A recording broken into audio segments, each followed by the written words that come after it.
when you put on all the layers and you put on the belts and you put on the boots and you put on everything, it actually helps a lot.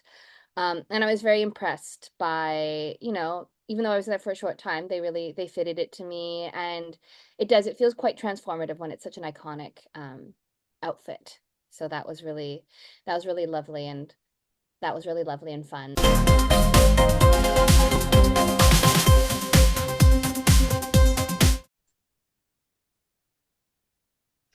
Welcome everyone to this exciting interview segment.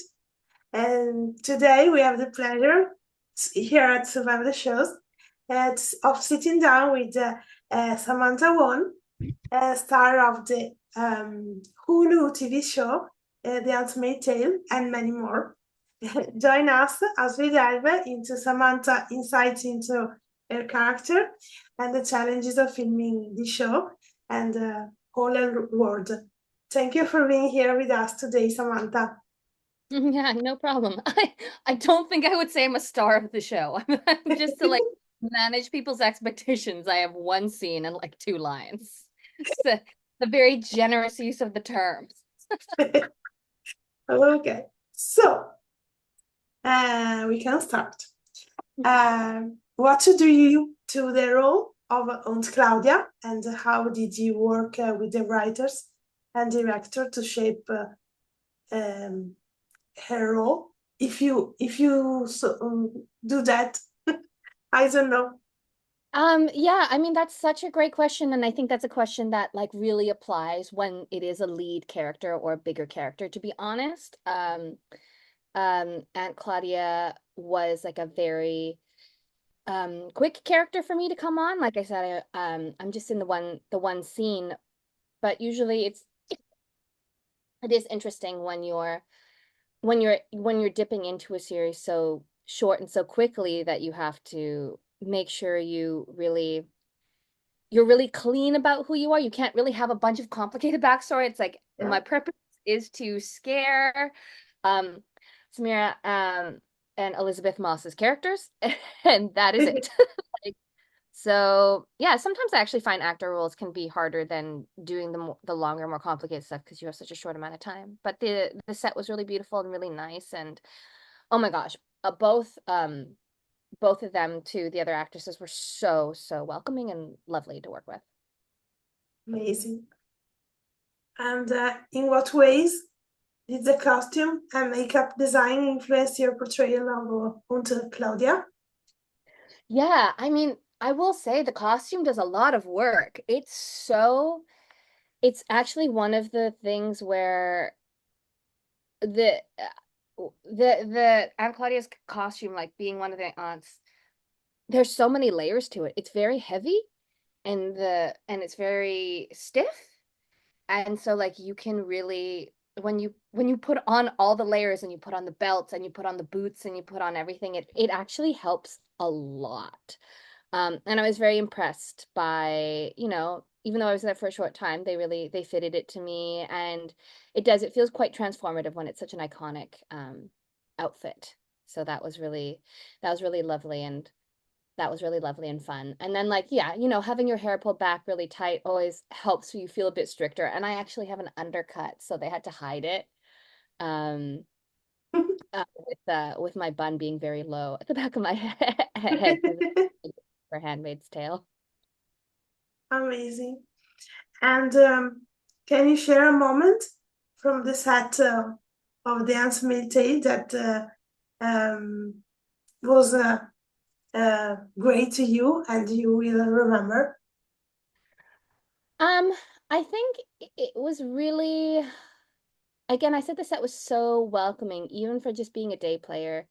I really appreciate them. I think with Elizabeth being, um, you meet some famous people, and like they're, you can feel it. You're like, okay, don't talk to them, or like they're very different. And Elizabeth Moss is so down to earth, so kind, and so smart, and like I think my favorite part was I just got to talk because Elizabeth also directs some of the episodes. So I'm a director as well. And it was so nice to just kind of talk shop with her about directing and acting and Yeah.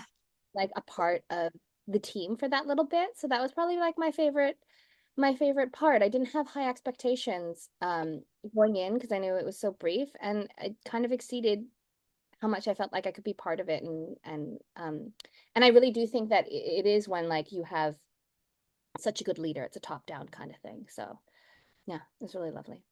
Amazing. So, change of subject, talking Mm. about your career, the origin of your career. Mhm. Um, Looking back, what personal experiences most directly inspired the premise and tone of Second Gen, and how did you navigate the leap from performer to co-creator? Sure. Yeah. So, Second Gen was a sitcom series that I created with my co-creator Amanda Joy Lim, and it was inspired by kind of our experiences of growing up as second generation children in North America. So for us, we define second generation as our parents were born in another country, we were born here, and the cultural differences of having immigrant parents and being kids who are born here, and also the generational differences of like having older parents who we would talk about how even the China that like they imagine isn't the China today because they're still kind of stuck back in the time when they left China. So it was Yeah. like a lot of experiences like that that inspired the series. Um, and then the leap you said like from actor to creator. So I was always Amanda and I were always the creators. So we decided that we wanted to create a show that we weren't seeing representation of ourselves on camera, and we were both actors, so we wanted to create a show that kind of represented us. So we were always going to be the well, who knew actually. We were like maybe they'll replace us, but the intention was that we were creating a show for ourselves to be in. And then from there, after season 1 and 2, in season 3, I realized that I really liked directing. Actually, more than writing. Amanda was more the writer. I was more the director, producer type. And I requested then to be directing in season 3. So I directed half the season in season 3. And that's kind of how I got more into film directing. Really? And having begun your career in comedy, how did you approach shift when taking on more dramatic material like Private Eyes and The Handmaid? Yeah. So I trained in like very classical theater like Shakespeare. I went to the National Theatre School of Canada. So I was trained in dramatic, like with dramatic, very serious acting first. And it actually, I love dramatic acting. I don't know how I ended up in doing so much comedy. Uh, and I would love to do more dramatic acting because I really enjoy it. It's not a big shift for me. It's actually more of a coming home for me when I get to do something dramatic.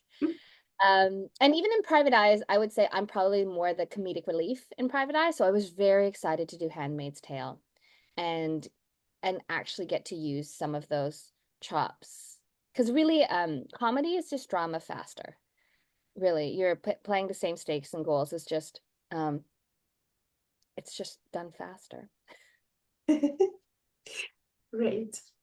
And I did some research with Southern Master winning Best Action Series at the Vancouver Web Series Festival.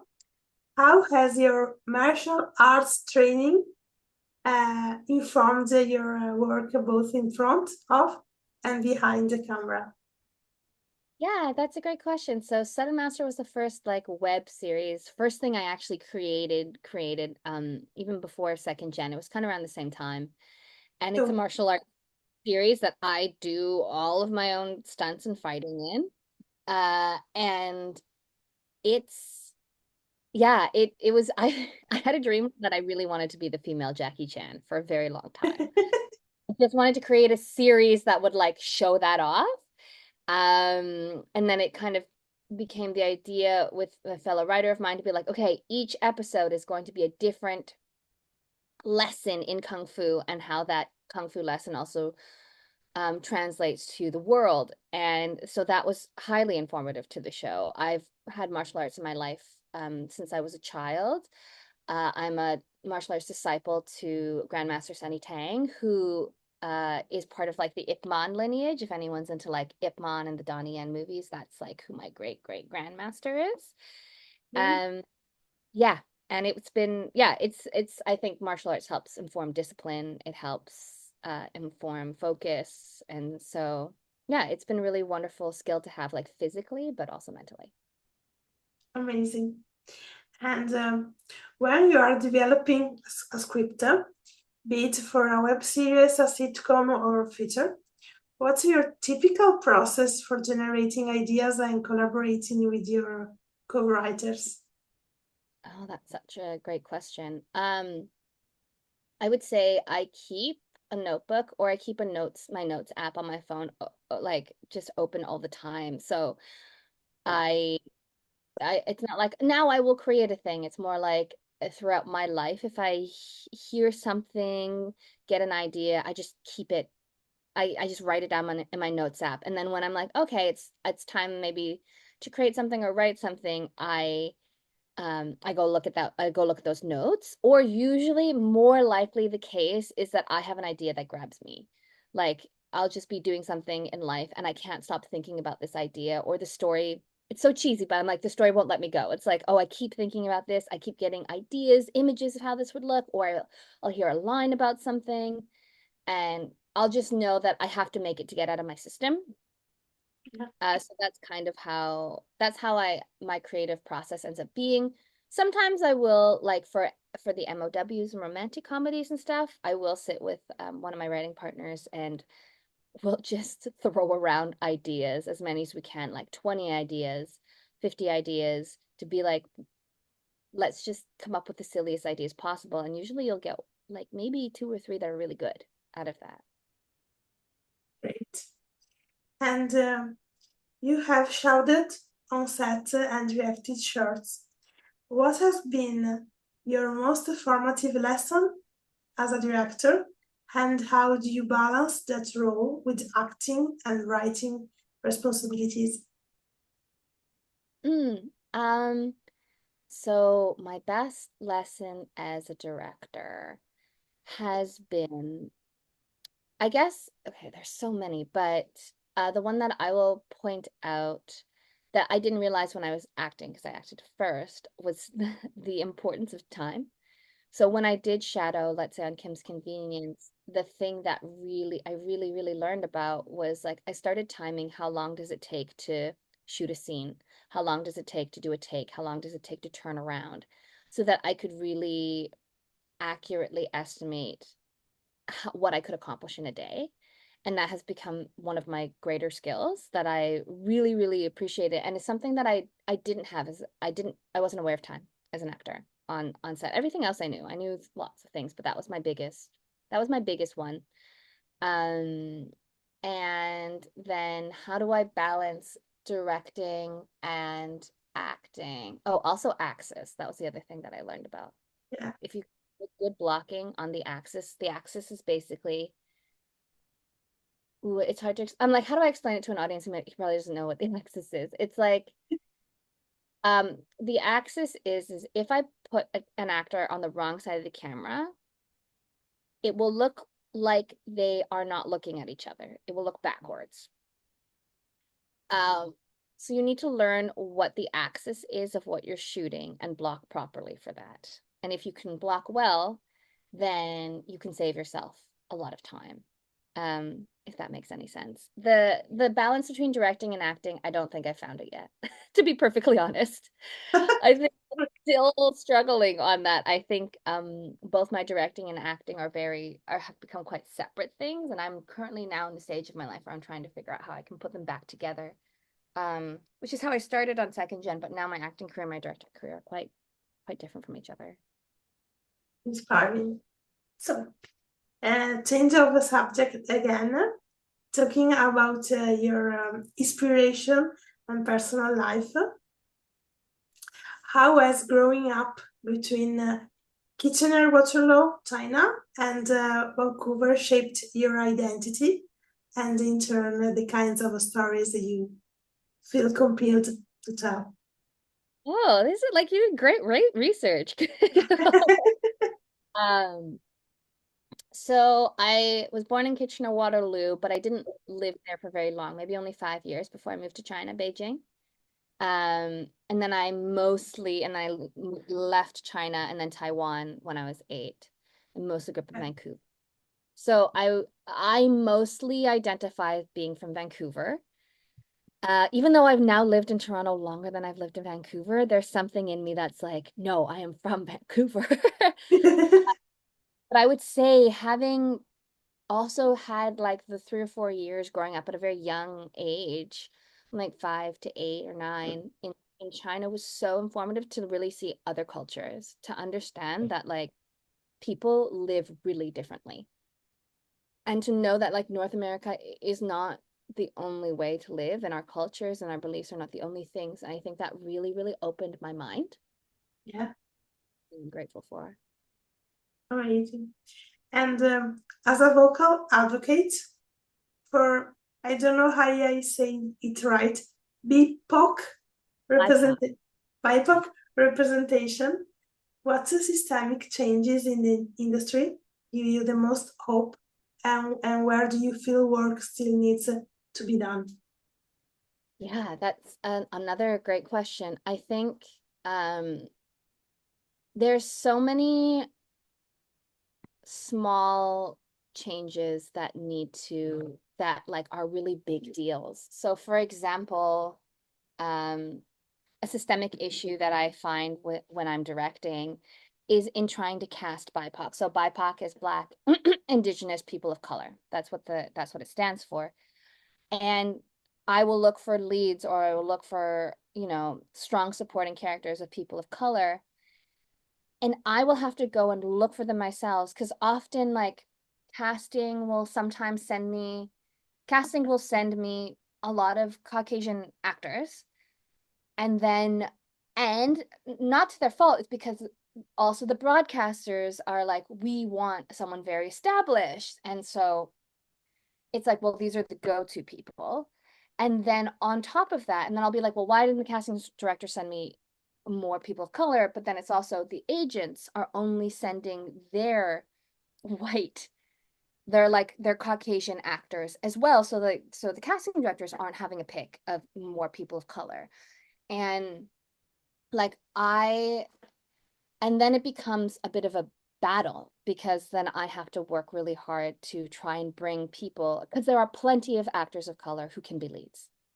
And then I have to go into the battle of, okay, well, here are these people who are very strong people of color who have just as much experience as the people that you're showing me here. But that takes more time, because like if I'm not getting the cast I need right away, and I have maybe 3 weeks to shoot, it's a lot to be like, no, we're going back out. I want you to do the recasting. And so you really have to care about it. And it's a big risk, because people will roll your eyes at you and stuff like that. And if you don't have the time, or if you're a new director, you're not going to take that risk. So that's like a systemic issue of like, it still takes so much more effort to fight for BIPOC representation and stuff, because because the initial default is still Caucasian. And if the people on top aren't on board with you, then it becomes really difficult. So the biggest difference is really the people on top. And I've had both sides of having when the people on top are really supportive and game. Oh, it's and then when it's and when they're it's not that they're never no one is inherently racist. Like no one's like, we don't want people of color. It's just that they don't care as much, and there's so much pressure of all the other things to get the movie done, that if it's not a priority for them because it's harder, then it doesn't happen, and it makes it hard to make it their priority. um so that's kind of like the one of the big issues in like casting that I find is really hard. I think one of the other issues, sorry, I could talk about this forever. A small thing though for actors is makeup for actors of color can be a very difficult experience for them. Yeah. Uh, people with darker skin, more melanin in their skin, like color matching can be really difficult, and eye makeup for Asian people can be really difficult. And it's very, very difficult for the actor to talk to the makeup artist. They're scared. Mm, And at the same time, I don't think we are in a place, this is where I think people are getting it wrong, where we need to also fire someone, being like, oh, well, you got their makeup wrong. I think what we need to create is an environment where we can talk, where yeah, we can open the talk and be like, hey, so that wasn't quite the right color. Can we redo this? What can we do without people also being terrified? I think we're in a society where everything is so cancel culture. And so, like, well, you didn't do this right. And so no one's willing to have a conversation. And yeah. that's really that's really difficult right now in that sense. So that's the other area that's another small area out of the millions that I could talk about that I think neat. Okay, amazing. And can you share a story about a mentor, such as Warren P. Sanoda from the Directors Guild, whose guidance was pivotal during a critical career moment? Sorry, can you repeat that question again for me one more time? And, can you share a story about a mentor was Mentor. whose guidance was pivotal during a critical of your career moment? Mm-hmm. A person that inspires you when you have a low moment in your career. Warren Sonoda is such a good example. I mean, I'm so glad he's like the president of the DGC right now. Warren, on my first MOW that I directed, I freaked out because it was COVID. And I was told I wasn't going to get to see the locations before I shot there. And I wasn't used to that. I usually I was like, okay, I'll go to the location. I'll figure out where the camera's going to be. I'm going to do all this. And I was like, how am I going to do all the blocking? And Warren Sonoda, people should look him up. Warren P. Sonoda, look up his work. Great. Um, he was so available to me and he allowed me, like, I texted him and I was like, I don't know what to do. I'm freaking out. This is my first directing thing. And he called me and he was like, okay, listen, you can you just need to know your blocking. Blocking is where you're putting the camera and where you're putting the actors. You just need to know, okay, the camera's going to be here, the actor's going to be this far away from the camera, then they're going to move and the actors are going to be here. You can literally put that blocking anywhere in the room. It doesn't matter what's there, as long as you know exactly the kind of size of shot and where you want people moving.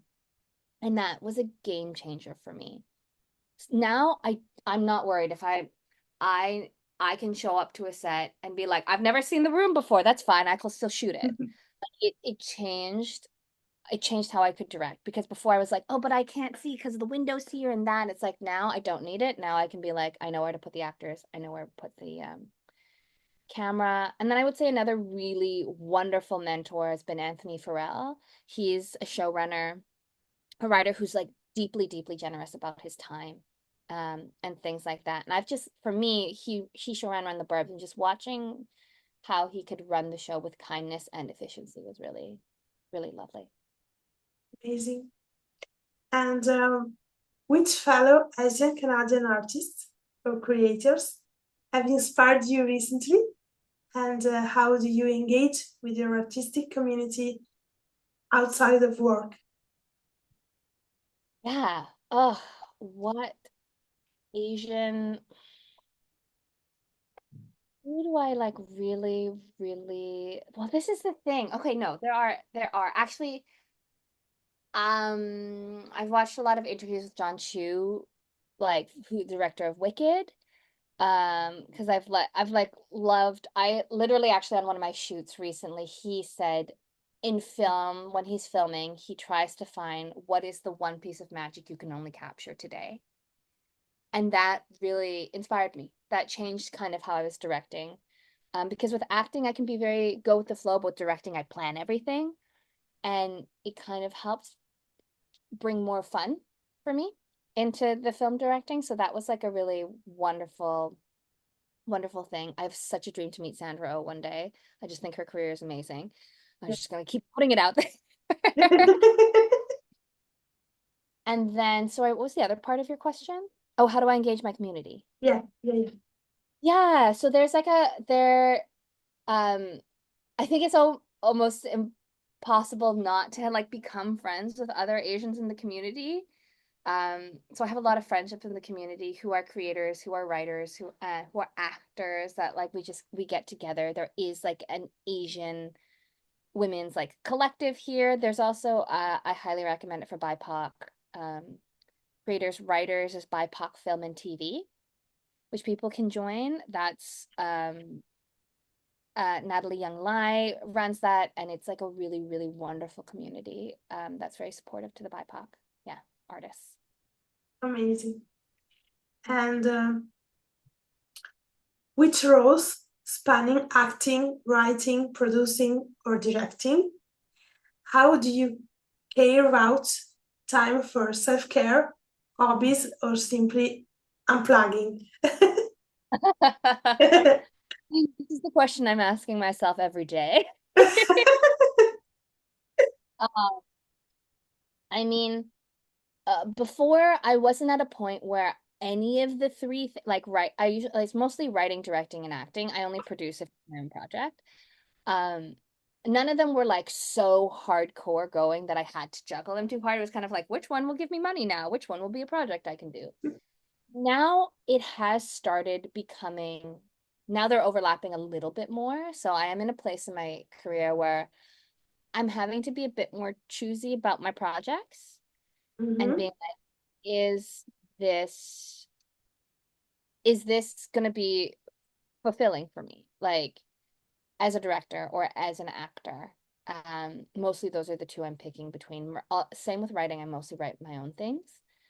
And if it's not, then it's like, well, then do I really want to be unavailable to act if this directing job isn't something passionate? Or do I want to be unavailable to write my own stuff in order to do this commercial or something? Probably not. So now I'm starting to like really pick things, and that's scary. It's scary to start saying no to things or narrow down what you're doing because who knows? As an artist, you're always like, maybe I'll never work again.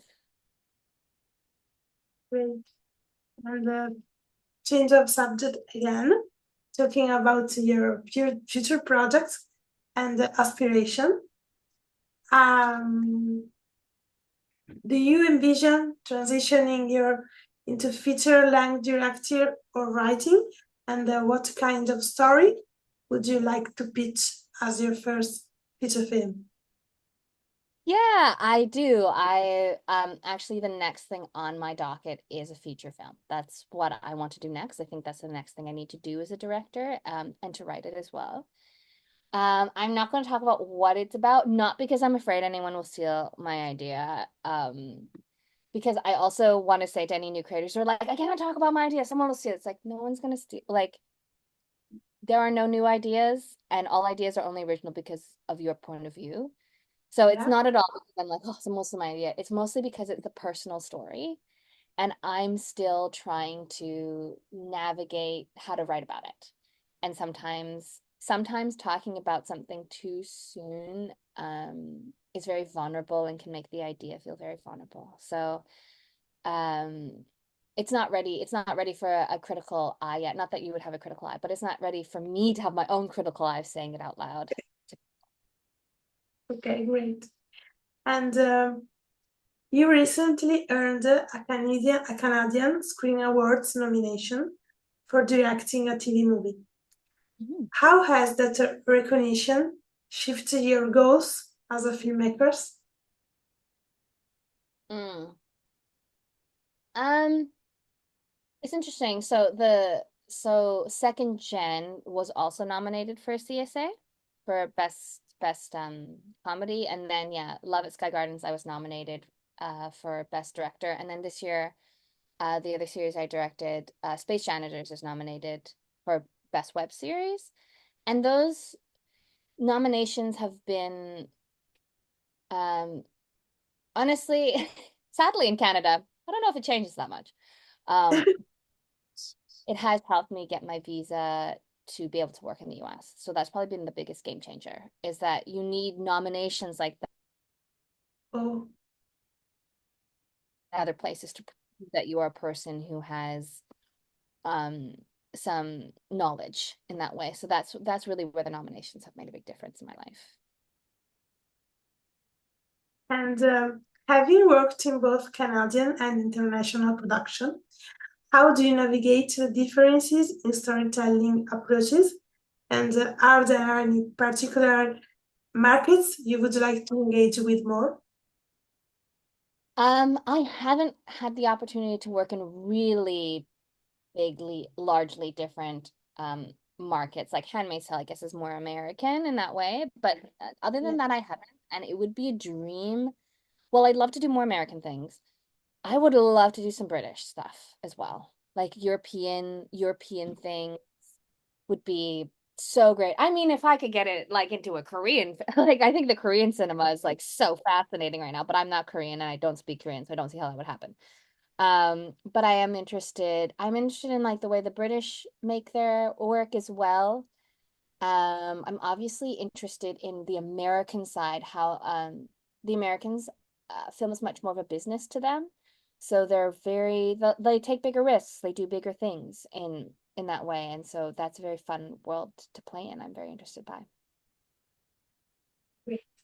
So the last question, are there are there any upcoming film or television projects you can hint at? And what genres or characters you are most eager to explore next? So are there any projects I can hint at? And what was the second question? And what genres or characters are you most eager to explore next? Oh, okay. Um, so I have uh two web series. One that will probably come out sooner than the other. That's a comedy, and it's very, if people are into sports, it's like a murder mystery with like a hockey team, and it's very fun. It's if people like the tone of The Office or Veep, I shot it in a very similar way. It's called Dying Seconds, and it will be out on YouTube. I can't really announce who the broadcaster would be yet, but for sure you'll be able to find it on YouTube either way. So Dying Seconds. And then in terms of genres that I'm excited for, I would just love to do more drama. I would love to do more really intense drama. I'd also love to do action stuff, just back to my martial arts stuff, back to my kind of physical training. That would be a dream for me. Amazing. So this is it. Make sure, all of you, to catch the Handmaid season 6 on Hulu and all the future projects of Samantha. And thank you, Samantha, to join us today. Thank you so much for having me. And people can follow me on Instagram if they want to at the Samantha Wan, WAN. Thank you so much. Great. Thank you, and thank you all for watching. Bye.